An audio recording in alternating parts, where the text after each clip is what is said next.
Welcome to Practical Talk Time. I'm your host, Usha Kumar. Fall semester is in full swing for students.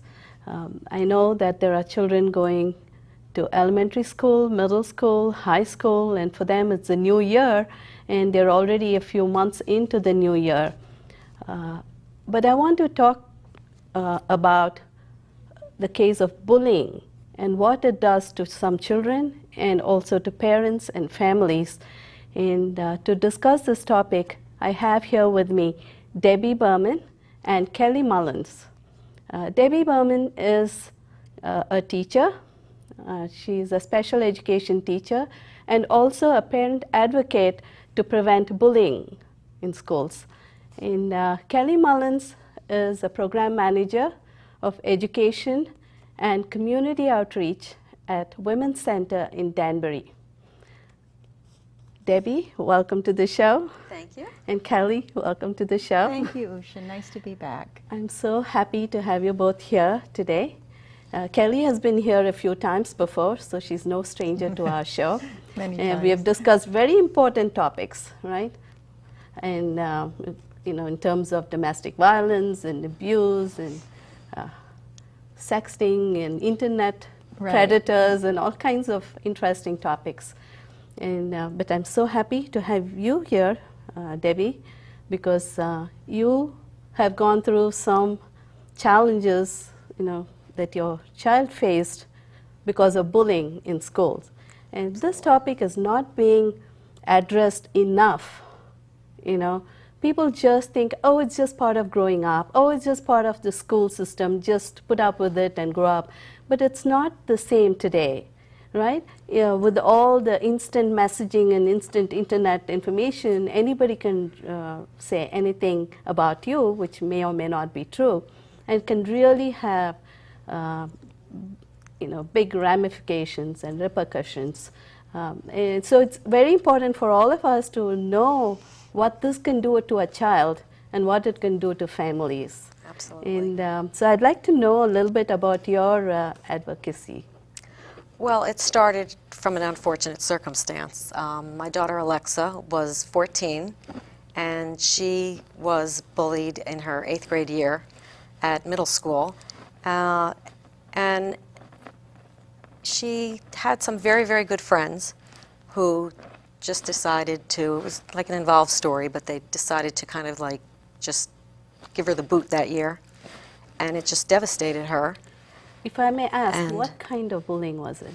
With her, it was very targeted bullying by a few girls. It wasn't the type of bullying where you would say she was just an outcast, let's say, among her entire class, because there's some children who just present themselves as very, very different and typical kinds of kids that might get bullied.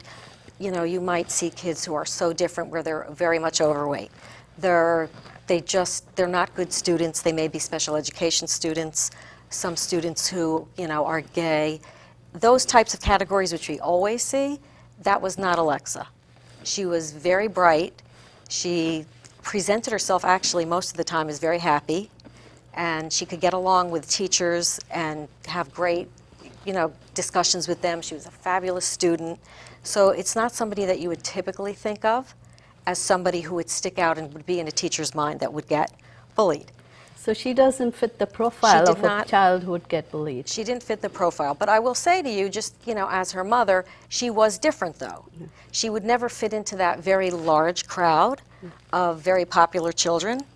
And she would even say to you and say to me, that didn't bother her.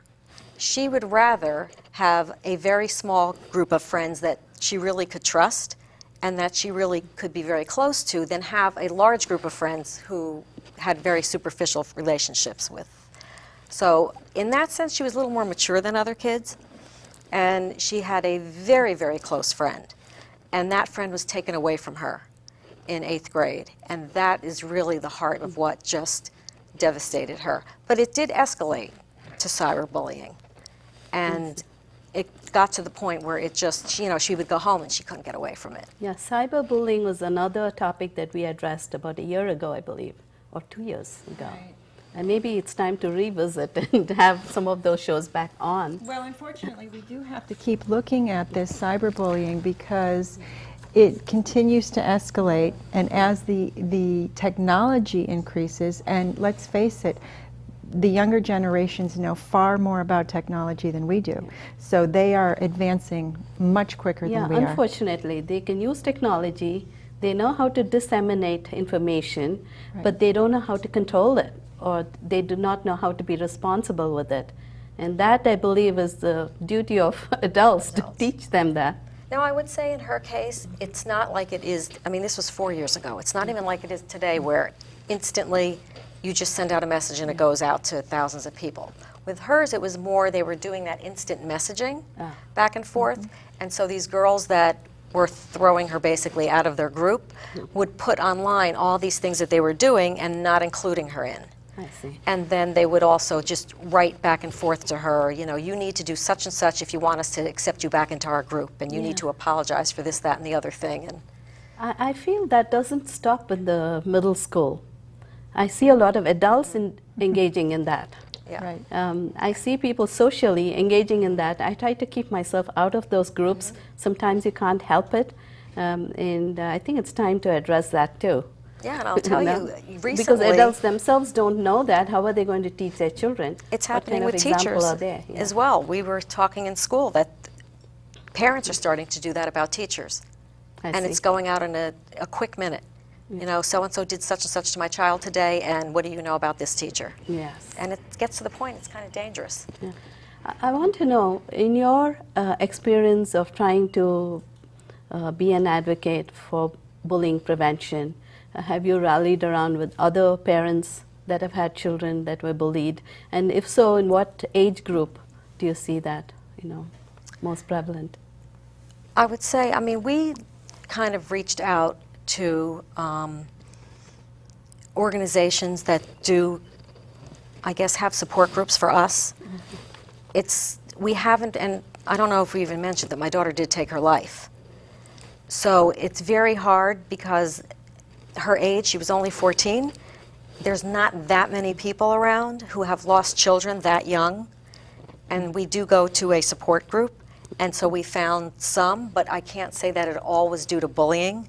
So we have more or less gone about trying to talk to different groups about the prevention piece of it, but I haven't had all that many people to talk to about the actual bullying coming to me and saying, you know, that my child was experiencing this at the same time that your child was. I haven't had that many discussions. That's why my husband and I are both trying to go around and This is a very serious topic in the sense that, you know, a lot of parents don't realize that if they are raising bullies, and themselves being bullies, they ought to sit up and look at the consequence.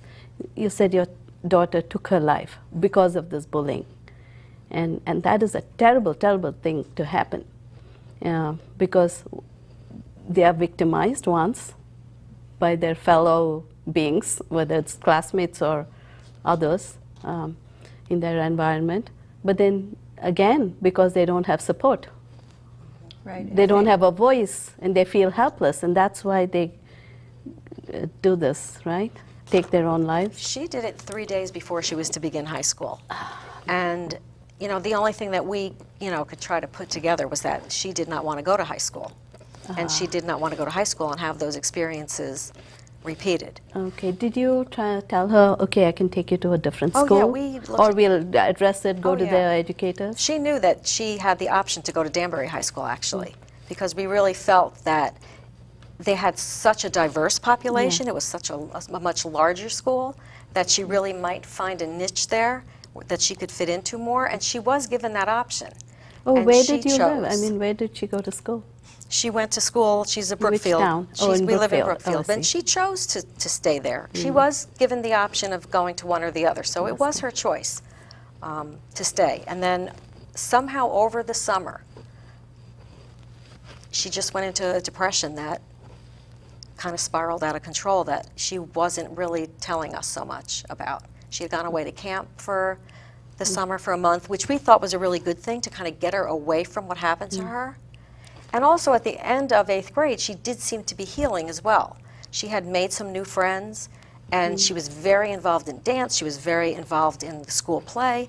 And, you know, she even had this young boy that, like, really had a nice relationship with her. It didn't seem like she was in as much pain as she was. So what was missing in her life that... I think basically it was the friendship of this one girl. She see. was friends with her for years. And we had even taken her away the summer of 7th grade, and they had a fabulous time. And she goes back to school in 8th grade with these high hopes of, we're the highest class in the school, we're the graduating class, it's going to be so wonderful. And this girl literally had this other girl, who Alexa was also friends with, just basically say, it was like that whole queen bee thing, I'm going to make her my best friend, and she will no longer be your best friend, and she will no longer talk to you, be with you, have anything to do with you. You will just be cut off. And that's what she did. Yeah, I want to bring in Kelly at this point. What should a girl do when she's put in that situation? This is kind of too personal to take it up to the class teacher or to the principal. And that's very true. And I think we need to address the fact that this speaks to the importance of relationships in these tween and teen years. Because a child can be happy and come from the best parents and the best family life, and everything can seem perfect, but these relationships with peers is so important. And when they are rejected by their peers, different children handle it in different ways and are affected differently by it. For Alexa, it was a deep wound to the loss of friends, but not only a friend, the group of friends. And we see this is very common, especially, it's called relational aggression. It's within cliques of friends that they're actually abusive to each other in these ways. So you can see how there could be great confusion also for a child who's the victim of this. Because one minute, maybe this person is being nice to me, but when we're in front of everybody, this person is really nasty to me. So that kind of confusion escalates. And it can be very secretive, where adults are not seeing it. Because truthfully, kids who are really good at bullying, and I say they're really good at it because the fact is they are good at it, they usually come by it honestly, meaning they're learning it from somewhere, maybe at home, but we have to look at our media and our TV shows and all the things we're putting out there, because they're learning this behavior and then they're reenacting it in their real lives because they want to be powerful. So, you know, when you, especially young girls with relational bullying, when they find themselves in this situation, immediately we have to say, you've got to talk to someone. Which seems like a simple solution. Let's go talk about it. And that's the last thing they want to do. They don't want to. And parents, let's face it, we become uncool at a certain point in our kids' lives. They don't want to talk to us anymore, right? And there's another theory behind it, is that the kids don't want to talk to adults about it or their parents because they don't want their parents to think, oh, you're one of those kids. Whatever that means. In the child's mind, they're afraid of disappointing their parent. And we hear this a lot. Debbie, I want to know, did you know that this was going on, and what was your advice to her at the time? We did know because she did tell me some of the things. I don't think she told me everything, because we did find out things after she passed away that we didn't know about. But she did tell me, I think, the first instance that really was like the hardest in the beginning was Halloween. I mean, she absolutely loved Halloween. And she would go out every year with this particular friend and another friend. And she told me, you know, I'm trying to make plans with this friend. And every time I ask her, what are we going to do, she won't answer me. And it was getting nearer and nearer to the day. And then finally it was like, and she had a costume and everything ready to go. And then she finally said, well, she's going with this other girl and they only want to go together. So they were not going to allow her to go. And so that was very upsetting to her. And then she ended up going with this third girl that also had been friends with those two, and they pushed her out too. So she went with this other girl, and those two, surprisingly, came to my house to trick or treat. And I was like shocked, and I was so angry with them. I basically, like, it's embarrassing, threw the candy in their bag and like shut the door fast, like almost slammed it. And so this best friend's mother actually drove them to my house to trick or treat. And they went back out and they were like shocked by my reaction. I'm wondering, did you have a word with the mother Well, the mother at all called, anytime? The mother called me up right then and there and said, you know, Debbie, what happened? And so I explained to her, and she said, you know, Alexa walked the dog today. And this one girl, the queen bee, lived around the block from us, and she said, and when I was dropping my daughter off, we saw her, and the girls were acting really strange. And I was wondering what was happening, and I filled her in. For very good best friends to become like this. But again, I'm telling you, I'm seeing this, you know, still in the adult world. Well, we spoke to her. And there's something needs to be addressed for all people to understand that it's just not cool. They think they're being very smart, or they're being, you know, whatever, they're taking it out on this other person, but she felt badly. We also later, things got worse around Christmas time, and we did speak to both she and her husband because these emails started coming, and we even showed them the emails. They were very weak parents. I think that's how I can put it. They felt terrible, but they didn't feel terrible enough to do something about it. They couldn't talk to their children, find out why they're doing, and you know, instill some kind of an, you know. They told us that they weren't even going to tell the child that they met with us. They couldn't tell her. And to me also, I don't know, if you're having a problem where you're doing mean things on a computer, to me the first thing would be, you're losing the computer, at least for a while. Yeah. That would be number one.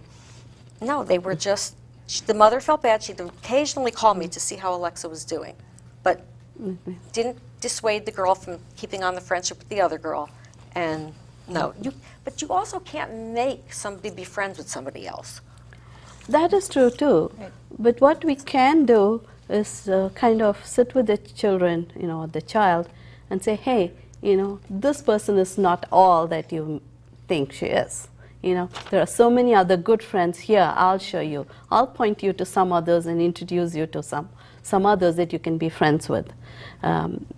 You know, and some kind of support that way. And helping them to make friends, because it's easy for us sometimes to say, well, go out and make some other friends. Well, how exactly do I do that? So we have to give them opportunities, whether it's we invite parents with children over, you know, to meet our kids, to give them an opportunity to be friends.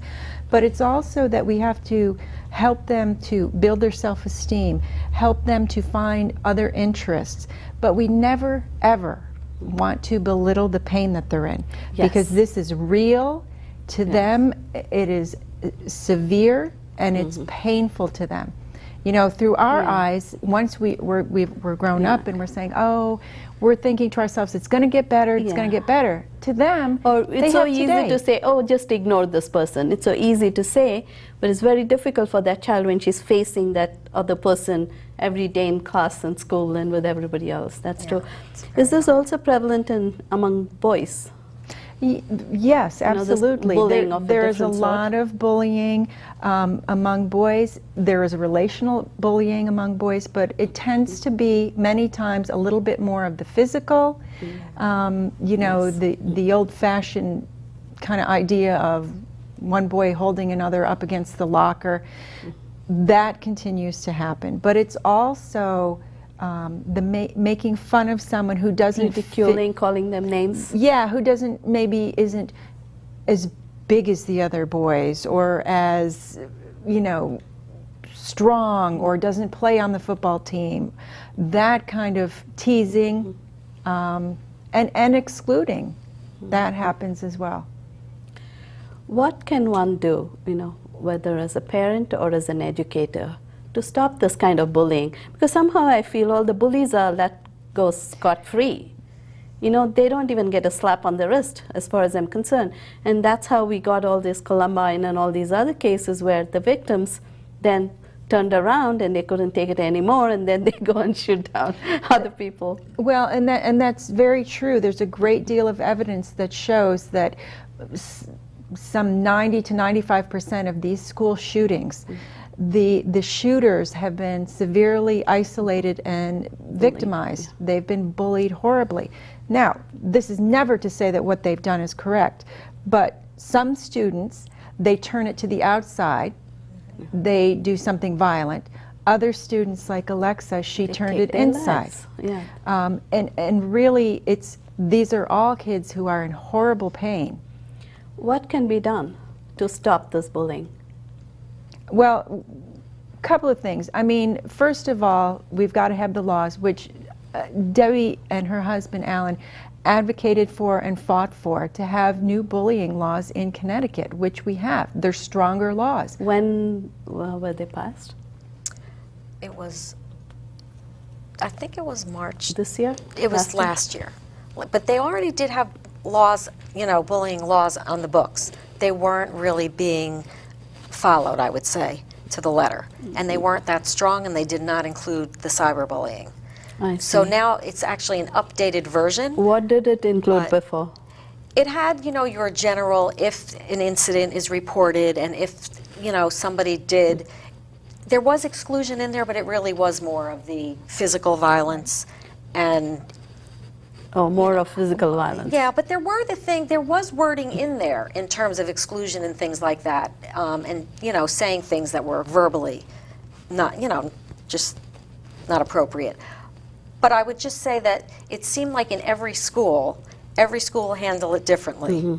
And then the parents who spoke louder, they would, you know, more things would happen than the parents who didn't speak. There was nothing that was clear across the board that everybody was doing the same thing.